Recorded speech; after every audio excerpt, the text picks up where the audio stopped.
Welcome to the Communication Mastery Podcast with me, Mark Berlinson. We're on a journey together to improve our communication mastery in all kinds of settings, at work, at home, in the community, and we're learning the art and the science of communication so that we can tackle difficulties and grow our mastery together. So I'm your communication coach, and I'm really excited to share this episode with you. Well, welcome back to the Communication Mastery Podcast, and this is episode 11. Good, can you believe we've had 11 episodes already? And this time we're going to talk about adapting to other people, because that really is the heart of communication. The clients that I work with that do the best are the ones who grasp it quickly, that if I can adapt to others, then communication goes far better than it will if I just stick to what my preference would be. If you think back to, I think it was episode 8, we had a few tips on there about adapting to different communication styles. And I want to start off with that because then we'll build it into how do I adapt to other people. The first thing we said we need to do at the end of episode 8 was to understand what style we're in. So we actually learn all 7 of the communication styles that the Life Language Profile provides for us. And the more I understand those 7 styles, the deeper I get into my knowledge of that kind of body of understanding in communication, then the more likely I am to be able to identify which communication style is in operation or which communication style is needed in the interaction I'm talking about or in the setting that I'm moving into. So if I can learn who's stronger in each style, whether it's within the business team or within my family or within my friend circle, wherever it is that I'm applying this, if I understand the different strengths that each one brings to the picture, then I can adapt from that knowledge, that understanding, so that when I'm asking for us to be communicating in a particular language, or I want to move into a language where I can make a connection with somebody else, I'm understanding what are the characteristics, what are the basics, what are the qualities that each language brings so that I can take it from there. Then the second step is to reflect, that I invest the time to step back and to see the interactions in the team that I'm leading or the team that I'm part of, so that from the perspective of each one's preferred communication styles, I can look at how does this need to go in order for each person to feel engaged, because it's not a one-size-fits-all. I think of some of the teams that I work with, and the quieter folk, the folks with maybe an overall intensity that's lower in their profile, maybe they're stronger in some of the more individualistic languages, maybe like the contemplator or maybe even the doer. It's an action language, but it's much more of an individual language. I see what needs to be done and I get on with it. I wish that other people would join in, but I still get on with it by myself. Those individualistic languages can often need to be addressed in building team or in moving the team towards a goal. I need to make sure I don't leave anybody out. Another individualistic language could be the responder. They're very much a one-to-one feeling, emotive language. And so they're focused on the one cause or the one issue or the one person that's in their focus. And sometimes I need to recognize that and help them to make the bridge into working in a team. And sometimes that can be just based out of my knowledge of the responder language. I can find the right keys to bring them into the picture and get them involved to see the benefit of their contribution. Then the third thing, and this flows right out of what I just said about reflecting on each one, I need to respect each one for what they bring. I need to affirm each person for their contribution and for their strength that they offer from their primary communication styles, the ones that they prefer most. Remembering, of course, that all of us speak all 7, so we can actually switch into, maybe it's one of the lower languages in your profile, but it's certainly one that you have available to you. But if I will respect, affirm, and choose to adapt for the sake of other people, that's really the key to all of this. That's why we're talking about adapting to others today. Here's a little phrase that I can't remember whether I heard it from somebody else or whether it came out in a coaching situation, but I said it to somebody the other day and it really made the light come on for them in terms of respect for others. I said that different is not wrong unless I'm immature. If I'm immature, then your difference is a threat to me, or it's something I don't understand and I can't bridge to. but that's only out of my immaturity. If I can grow my knowledge and grow my willingness to adapt, I'm growing character. I'm growing maturity in communication. And that kind of respect goes a long way, because then other people realize that I care about them enough to adapt the way I approach or adapt the way I communicate for us to build a connection, and therefore we benefit from our teamwork or our partnership on a specific issue or a specific discussion. And then the fourth thing we said at the end of episode 8, and you may remember the story I told about one of my supervisors in a previous working setting, but the idea of promoting the people around me by both challenging and protecting them. So if I protect those around me by speaking their preferred language, by encouraging open and honest and transparent communication, free communication, so that they feel safe to be themselves and to bring what they offer to the table, that kind of protection is something I can offer to those above me, to a boss or a supervisor, but also to those around me, my team members, my peers in this exercise or in this endeavor, and also to those, if you like, below me in the organizational structure, those that maybe look up to me as a leader or that I'm responsible for supervising. If I protect in all of those directions, like a 360-degree protective heart in terms of adapting and honoring and affirming, then that brings out the best in everyone. But there also needs to be that challenge as we protect. We don't protect simply to keep people as they are, but sometimes we need to challenge people to adapt their communication style so that we can benefit from another aspect of their profile, of their personality, of their experience, of their life's journey. So I'm thinking of several clients that I work with when I'm like, you need to move out of your first language and step into your second or third. Maybe there's 2 or 3 together in the middle of your profile that are all strong, but you have something to offer there. And rather than approaching this with the first way that you would, you can actually be much more effective if you switch maybe from an action focus to an emotive focus. Or maybe it's a question of moving out of thinking and into action. So accessing second, third, maybe even fourth language is a very helpful adaptation tool. But then that has to be challenged out of me by the people around me who understand me. So those are the steps that we outlined at the end of episode 8. And now we're going to take it a little bit further. So let me throw in today's key takeaway. Because when I talk about those steps, very often there can be frustration if those steps are difficult to achieve, or if the people around me don't necessarily follow with me when I challenge them or when I adapt to them. So here's my key takeaway for today. Gratitude diffuses frustration.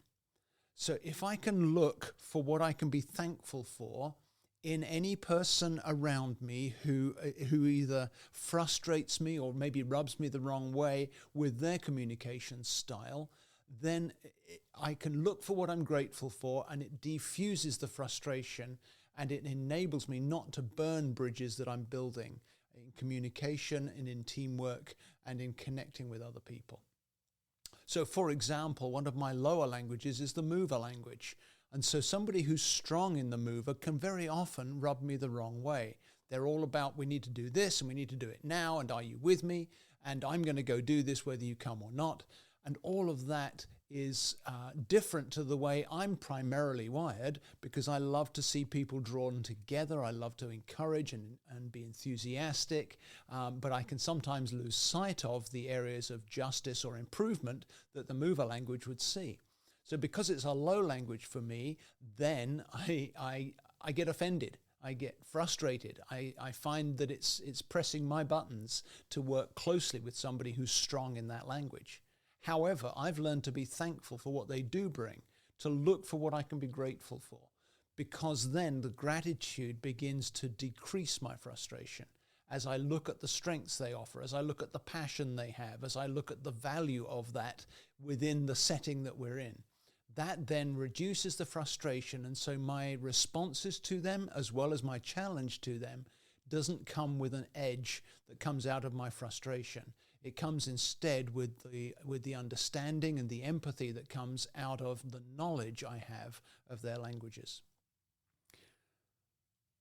So as we go on looking at adapting to others, remembering our takeaway of gratitude, diffusing our frustration, what I suggest we do for growing in adaptation is to use the keys for communication that I teach in the Life Languages workshop. When I'm working with a team, or whether I'm working with a group of individuals who've come together for the workshop, there are a bunch of different keys for communication that we zero in on in order to understand the 7 languages better, but also to understand how to leverage our knowledge into adaptation. So the first key would be, what language does this other person prefer? What language is their preferred communication style? And if you find that hard to figure out, there's a really handy little cheat sheet in my introductory resource bundle that's available on my website. You can find that at markburlinson.com. Just scroll down that front page and the introductory resource bundle is labeled there. And the cheat sheet is included in that bundle of what language are we speaking. Just a couple of steps to really figure it out pretty easily, to enable you to make sure that we are understanding the language that we're both in our communication. Once I've figured out what language does this other person prefer, then the next key to communication is what question needs to be answered in order for communication to be established. Because remember, each of our languages has its own unique filter. And if I can figure out what question needs to be answered, it's not a verbalized question, it's an internalized question. But if I can figure out what that language, that primary language needs in order for us to connect, then the connection is made, the light comes on, communication begins, and then we can develop from there. Once that connection's made, then the next key is to figure out, what does this person need in order to sustain and to grow communication? That's the need from others that our life languages tell us. And if I'm not giving you what you need for us to have a sustained connection, then our communication's always going to be hindered. It's always going to be more difficult. It's not complicated, because once I've figured out the 7 different languages and I know which one we're in, then that need for others comes as part of the package, and we can work with that. For example, I've often used my wife as an example, but my wife's primary need for connection is for her to know that I care and that I get how she's wired, that I get where she's coming from, and that my heart is towards hers, that I express caring in a way that she can receive it. And when I remember that, then our communication is always much more effective. The same applies to work colleagues or other family members or friends. Once I know their primary language, or I know which language we're connecting in the moment, then I can meet that need in order to grow and sustain that communication. Then the next key that I'd look at in terms of adapting to others is, what is the driving passion of this person's preferred communication style? What are they bringing to the table? What's pushing them forward? Why are they communicating? Why are they engaging with whatever it is that we're doing? There's something in them that wants to see something, that wants to impart something, that wants to cultivate something. And that passion, if I can recognize it and make room for it, then the communication is really going to flourish. Back to the example with my wife, her passion is always to protect and to care, to express care in a tangible way. And so if I make room for that, not only do I benefit, but the others around us benefit. And so again, in our communication, I'm looking for, what passion is this person bringing to our interaction or bringing to the table for our team. And then another key, I guess the final key really, is that I need to be able to recognize and appreciate the strength of character that this person I'm working with or this person I'm communicating with, they carry that along with this language that we're communicating in. So if I can appreciate their strength of character, the quality that they bring to our interaction. No two people are the same, but everybody has something that they bring. And if I learn to appreciate that character strength, then I'm going to make room for that. I'm going to benefit from that. And all of that is going to add into our adaptation skills so that our communication can be much more effective, much more fruitful. Here's a final principle, if you like. And remember that the takeaway is that gratitude diffuses frustration, but also the one who's more mature in the interaction is the one who goes further in adapting. And so I need to learn, and I have learned over the years, to move out of my preferred style and to always find the style of the person I want to connect with. And that pays off in all kinds of ways, because as I do that for others, I find they are more able to do that for me.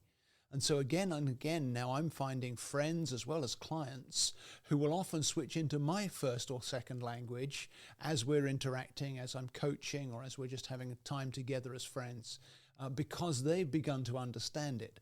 But I went first because I understood it before they did, and I was able to prepare the ground for them to know that the connection with me and communication with me is both a safe and a fruitful place.